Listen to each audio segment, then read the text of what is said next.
Well, for more on this, let's check in with Leslie Marshall, a Fox News contributor and syndicated radio talk show host, and also Beverly Hallberg, the president of District Media Group. Leslie, let's start with you. Between that and the earlier story that we showed folks about what happened to Betsy Devos today, going to speak, our new education secretary, going to speak at a school. She was blocked and then harassed by some protesters there. Whatever happened to tolerance? Well, I don't think that protesting an individual or somebody you feel that is going to dismantle a public education system, such as in the case of Ms. Devos, or if you're concerned that somebody you voted for, if you look at the state of Utah, Salt Lake City especially, although they may have a supported Representative Chavez, many of them didn't support Donald Trump, and if they did, they supported him to bring back jobs, not to defund Planned Parenthood, they certainly not have to a have a Muslim ban or a travel ban, and to ask questions. But where I think a lot of folks will question it is when it comes to blocking somebody initially from getting in, blocking somebody's free speech, the kind of animosity that we are seeing in this. Beverly, what are your thoughts on that?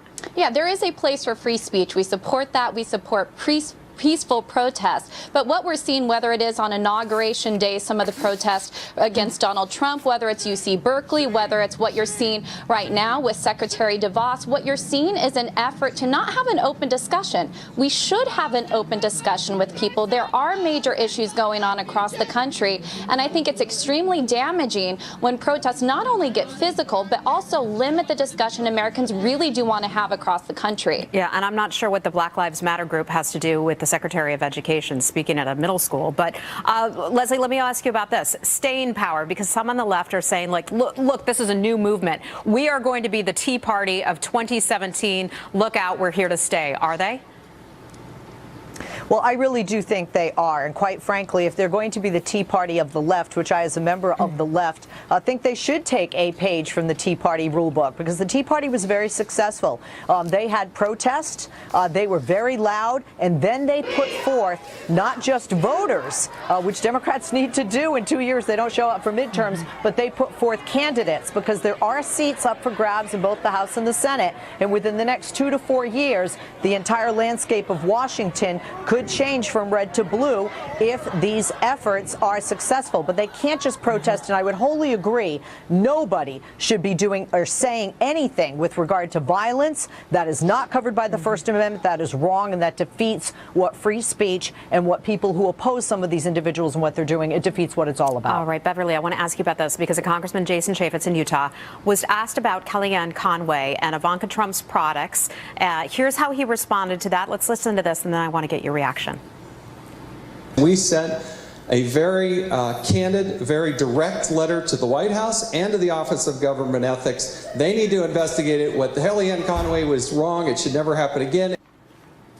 All right. He said it was wrong and it should never happen again. What do you make of all of this? You know, our Judge Napolitano, he was on earlier today. He said, is this a serious ethical issue? No. Was Kellyanne Conway trying to make money off of this? No. Will Ivanka Trump make more money off of this? No. He said there's a whole lot of nothing. What do you think about this? Yeah, I would definitely agree that when you're taking a look at this situation, there is definitely an element where you would say she crossed the line. She shouldn't have done it. It looks like that. Congress is going to look into it. But what I think is so interesting is when we're talking about ethics violations, why weren't people outraged, or the left outraged, when Hillary Clinton had a private server, when she had the debacle in Benghazi, when the IRS went after conservative groups? So if we're really going to make a big issue about Kellyanne Conway mentioning Ivanka's clothes, which, by the way, are really nice clothes, we all know, though, that she is not trying to make a buck off of it. So important to look into. She shouldn't have done it. But I think it's interesting how the left wants to turn it. Okay, so Leslie, there was a letter from Congress requesting a formal inquiry. What do you think happens with it?